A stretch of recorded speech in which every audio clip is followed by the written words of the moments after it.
Radhe Radhe guys, welcome to my YouTube channel. हम लोग कर रहे थे चैप्टर नंबर 17 डिफरेंशियल इक्वेशंस और 17 ई एक्सरसाइज हम लोगों ने लास्ट वीडियो में कवर कर ली थी। आज हम स्टार्ट करेंगे 17 एफ एक्सरसाइज। अब देखो हम कर क्या रहे थे चैप्टर नंबर 17 में। हमने क्या किया था, डिफरेंशियल इक्वेशन को सॉल्व करना सीखा था। उसमें सबसे पहला मेथड आपने किया था variable separable form. Variable separable अगर नहीं हो, मतलब वेरिएबल अगर आप सेपरेट नहीं कर पाते, फिर आपने किया था होमोजीनियस इक्वेशन।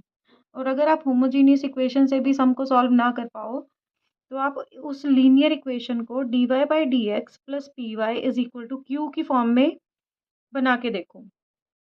अगर आप इस फॉर्म में या d x by d y plus p x is equal to q की फॉर्म में बनाने में सक्सेसफुल हुए, तब आप क्या कर सकते हो, तब आप ये दो स्टेप फाइंड करके डिफरेंशियल इक्वेशन को सॉल्व कर सकते हो। अब देखो इसमें क्या होता है, स्टेप 1 में क्या करना है आपने, अगर आपने लीनियर इक्वेशन को ऐसे इस फॉर्म में कन्वर्ट कर लिया, उसके बाद क्या करोगे, यहाँ से p की जो वैल्यू है ई raise to power integration of p dx find करोगे, तो वो आएगा आई एफ को क्या बोलते हैं, इंटीग्रेटिंग फैक्टर।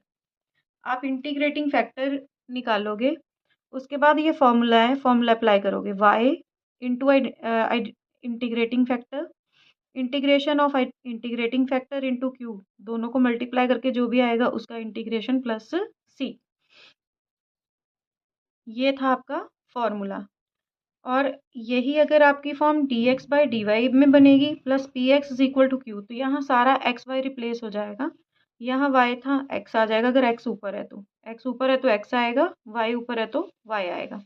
और इसमें क्या फाइंड करना है, फिर आपको इंटीग्रेशन वही करना है, लेकिन यहाँ एक्स था, यहाँ वाई। फॉर्मूले में भी सेम है, वाई को एक्स से रिप्लेस कर दोगे तो आपके पास दूसरा फॉर्मूला बन जाएगा। तो अब ये आपको कैसे पता चलेगा ये फॉर्म बनानी है कि ये फॉर्म बनानी है। अब देखो जो आपको इजीली बन जाए, जो मतलब दोनों में से जो भी आपसे इजीली बन जाए वो बनानी है आपको, ठीक है।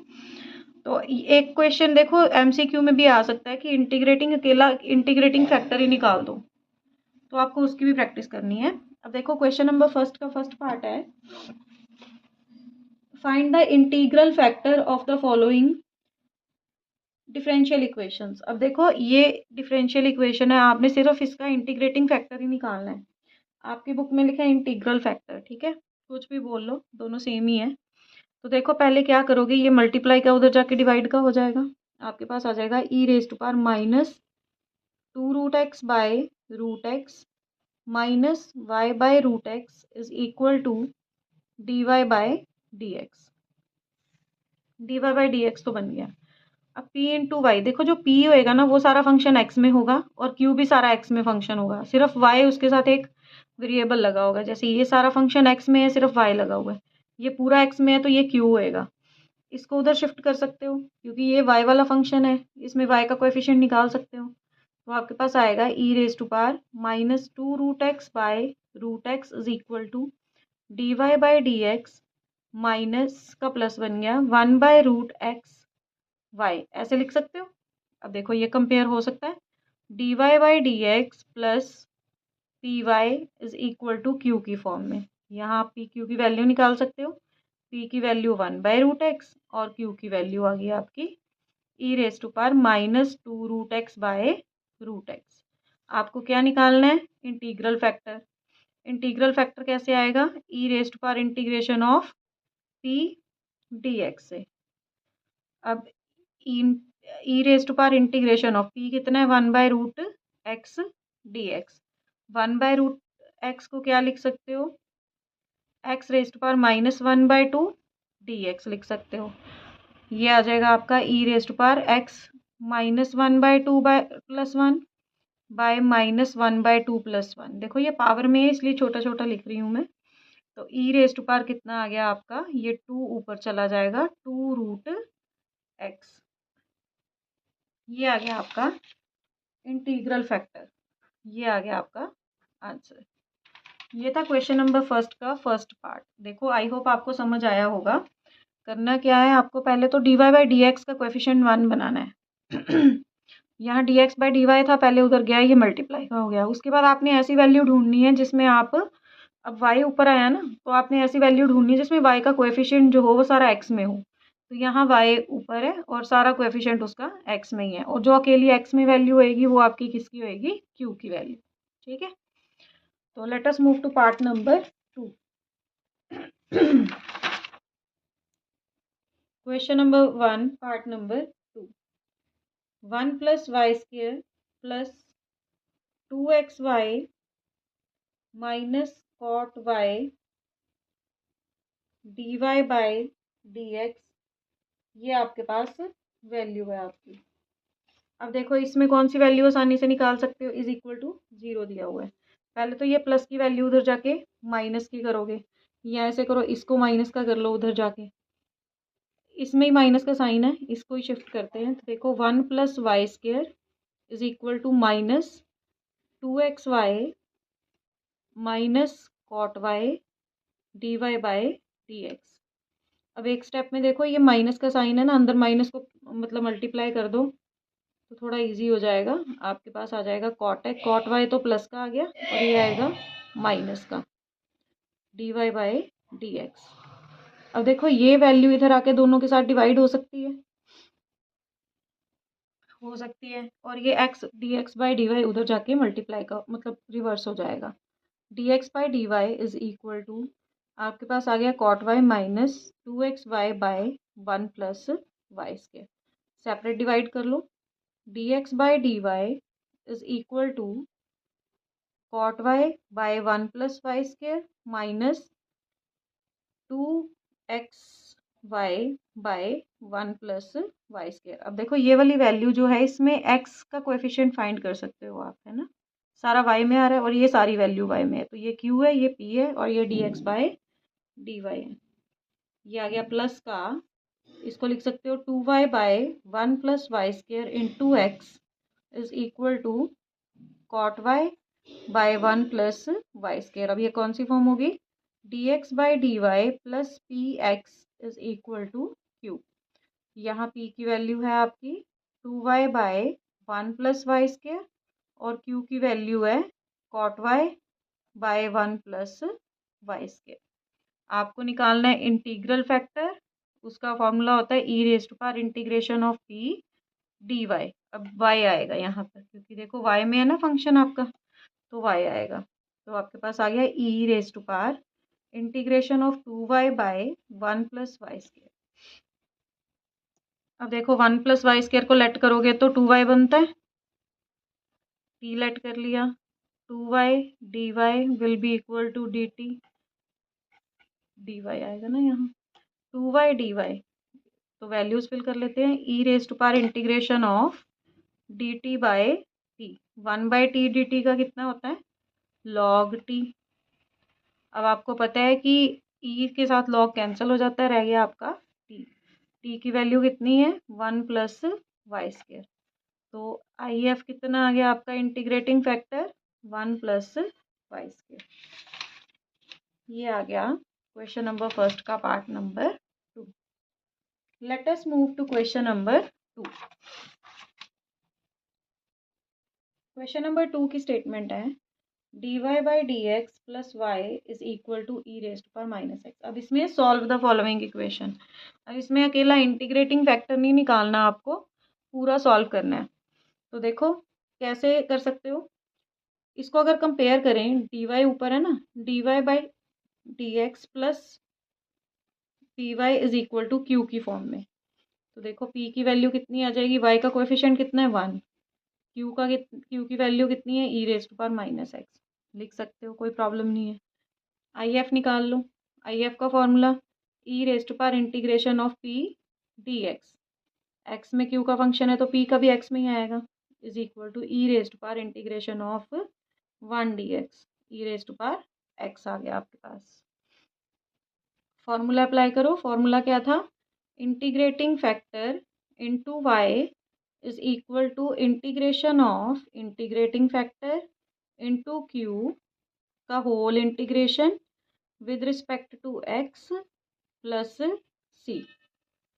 अब देखो ये आ गया y इंटू इंटीग्रेटिंग फैक्टर आया e⁻x is equal to e⁻x into e⁻−x का whole integration plus c। Y into e raise to power x is equal to, देखो ये बन गया e raise to power x into 1/e raise to power x, ये आपस में cancel हो गया, d x plus c y e raise to power x. अब यहाँ 1 बचा, 1 का इंटीग्रेशन क्या होता है एक्स प्लस सी, ये आ गया आपके पास। तो देखो ई रेज टू पावर एक्स है जो उधर जाके डिवाइड का हो जाएगा, डिवाइड का होगा तो उसकी पावर को क्या लिख सकते हो, e raise to power minus x. ये आ गया आपका क्वेश्चन नंबर 2 का answer. E raise to power x को उधर शिफ्ट किया है, बस आपका आंसर ये भी ठीक है, बिल्कुल ठीक है, गलत नहीं है। तो आप यहाँ भी छोड़ सकते हो, और ये बुक में ऐसा आंसर दिया तो मैंने ऐसा कर दिया। Let us move to question number 3। Question number 3 की स्टेटमेंट है x D Y by D x minus a y is equal to x plus 1। तो आपको पता है अब d Y by D x का कोएफिशिएंट कितना होना चाहिए, 1 होना चाहिए। तो आप क्या करोगे, पूरी इक्वेशन को क्या करोगे, एक्स से डिवाइड कर दोगे। तो ये आपके पास आ गया minus a by x y is equal to x plus 1 by x. अब इसको कंपेयर करोगे जब d Y by D x plus P y is equal to q में, तो आपके पास पी की वैल्यू आ जाएगी माइनस का ए बाई एक्स और क्यू की वैल्यू आ जाएगी x plus 1 by x. Formula sorry integrating factor निकालो, वो होता है ई raise to power P D X. E raise to power integration of, देखो माइनस ए तो कांस्टेंट है वो बाहर लिख सकते हो, 1 बाई एक्स डी एक्स। अब 1 बाई एक्स का आपको पता है ई raise to power minus a log x, minus a power ऊपर चली जाएगी, पावर बन जाएगी e raise to power log x raise to power minus a, e से log cancel, x raise to power minus a और 1 by x raise to power a. ये आ गया आपका इंटीग्रल फैक्टर। अब फॉर्मूला अप्लाई कर लो। फॉर्मूला क्या था आपका, y into integral factor is equal to integration of integral factor into Q x plus 1 by x d x plus c. ये आ गया y by x raised power a is equal to, देखो numerator numerator से multiply हो जाएगा, denominator denominator से, base same है, powers हो जाएंगी plus d x plus c, separate divide कर लो, y by x raised power a is equal to integration of x by x raised power a plus 1 d x plus integration of 1 by x raised power a plus 1 d x plus c.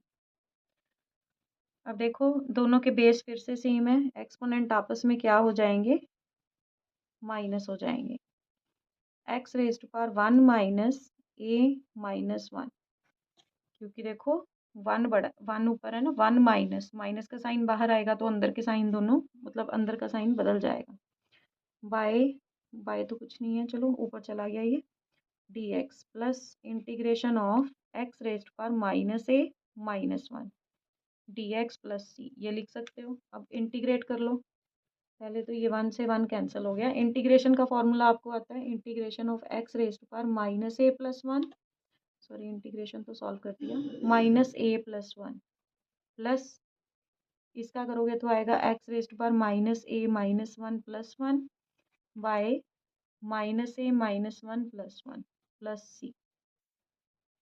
ये बन गया आपका, देखो ये तो same ही रहेगा, x raised power minus a plus 1 by minus a plus 1, यहाँ पे आपका माइनस प्लस कैंसिल हो जाएगा और यहाँ पर भी माइनस प्लस कैंसिल हो जाएगा। आपके पास देखो माइनस का साइन मैं बाहर रख रही हूँ, आपके पास आ गया x raised power minus a by a plus सी।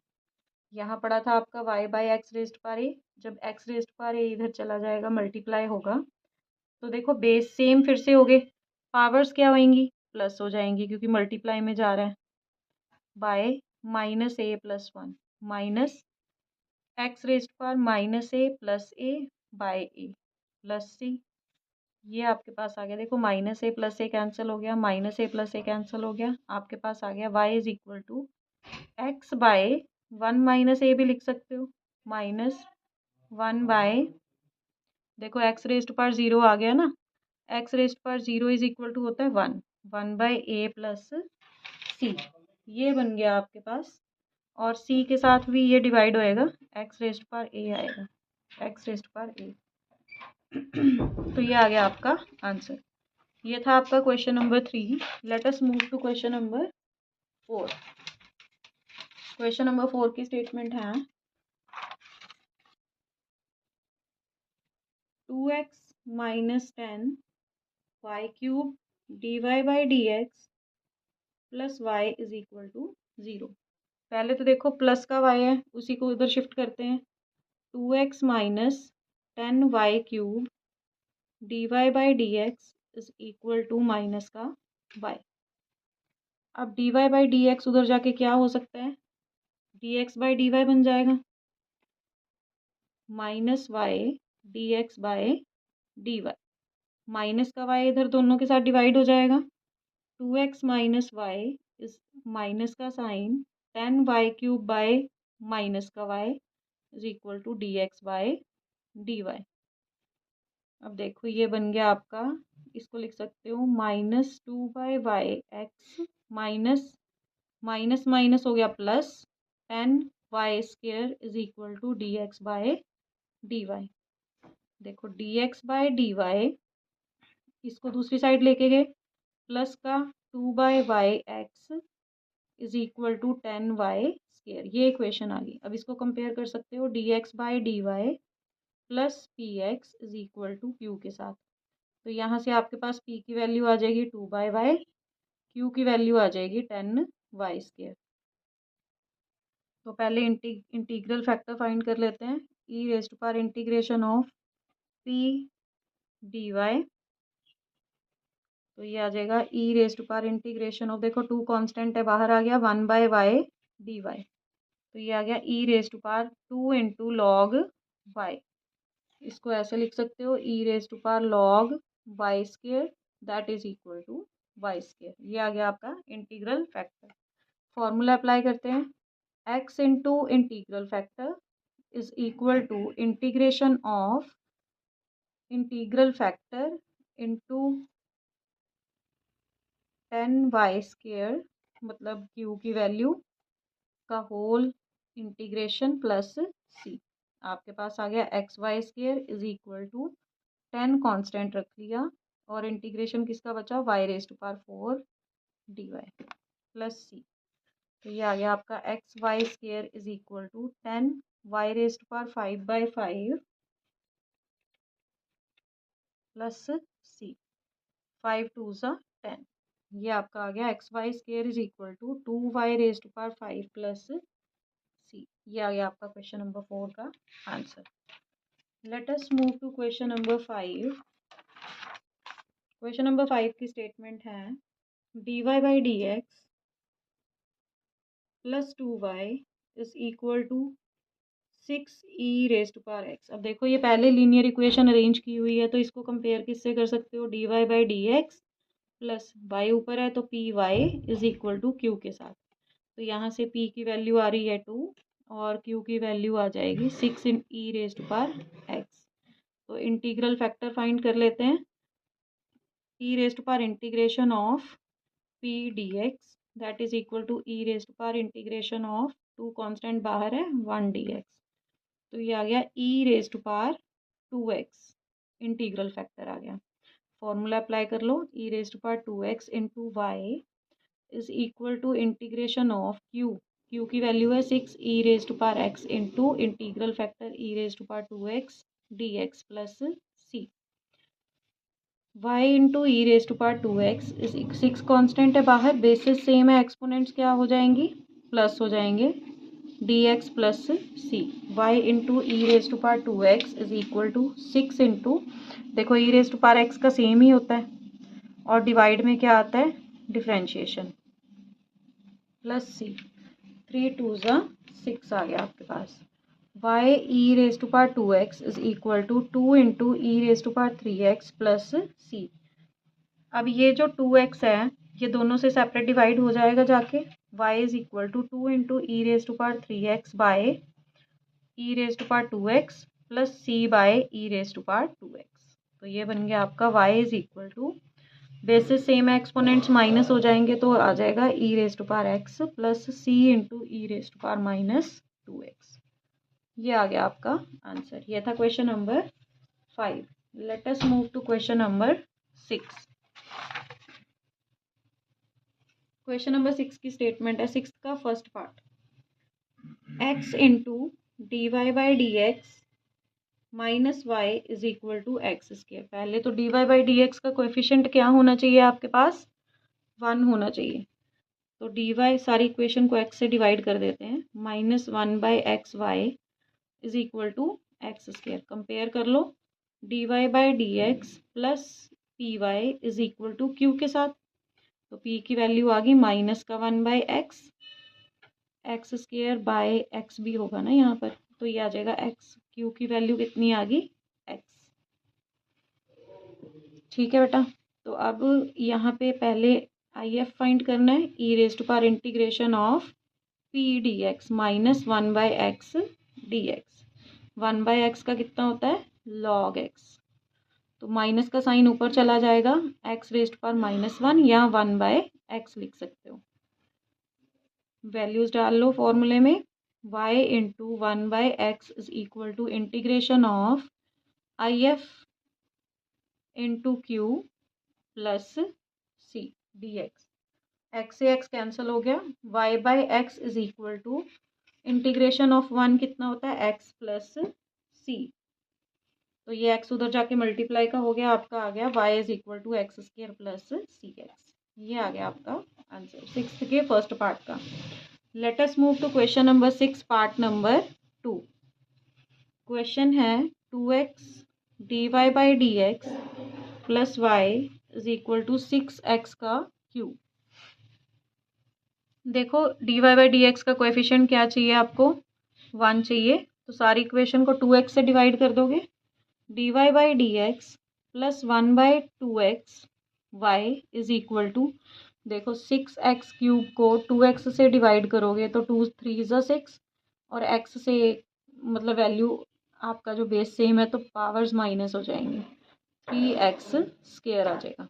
तो कंपेयर करने से p की वैल्यू 1 बाई 2x, q की value 3x square. Integrating factor निकाल लेते हैं, e raise to power integration of 1 by 2 constant है और 1 बाई एक्स डी एक्स। तो ये आ गया आपका e raise to power 1 by 2 log x, e raise to power log x raise to power 1 by 2। तो ये आ गया आपका आई एफ कितना आ गया आपका, रूट एक्स आ गया। अब वैल्यूज डाल लो फॉर्मूले में, y into integrating factor is equal to integration of q, q की वैल्यू कितनी है 3x square into integrating factor plus c d x. तो इनकी वो पावर्स प्लस कर लो, 3 कांस्टेंट बाहर आ गया, x रेज टू पावर देखो यहाँ हाफ है यहाँ 2 है, 5 बाई 2 बन गया, 5 by 2 d x plus c. Formula apply करोगे, x raise to power 5 by 2 plus 1 by 5 by 2 plus 1, ये आ गया आपके पास प्लस सी। और यहाँ पड़ा है आपका y square root x, y into square root x is equal to, देखो 5 बाई 2 प्लस 1 7 बाई 2 हो गया है ना, तो 2 ऊपर चला गया 6 बन गया, 3 2 ज़ा 6 by 7 x raise to power 7 by 2 plus c. ये root x raise to power 1 by 2 divide का हो गया आके, तो 6 बाई 7, 7 बाई 2 माइनस 1 बाई 2 करोगे कितना आ जाएगा, 6 बाई 2 दैट इज 3 बचेगा। तो x raise to power 3 plus c into x raise to power -1 by 2, ये आ गया आपका आंसर। ये था क्वेश्चन नंबर 6 का पार्ट नंबर 2। तो आज हम करेंगे यहाँ तक कि tomorrow we will start from question number 7। So till then take care, bye bye, have a nice day.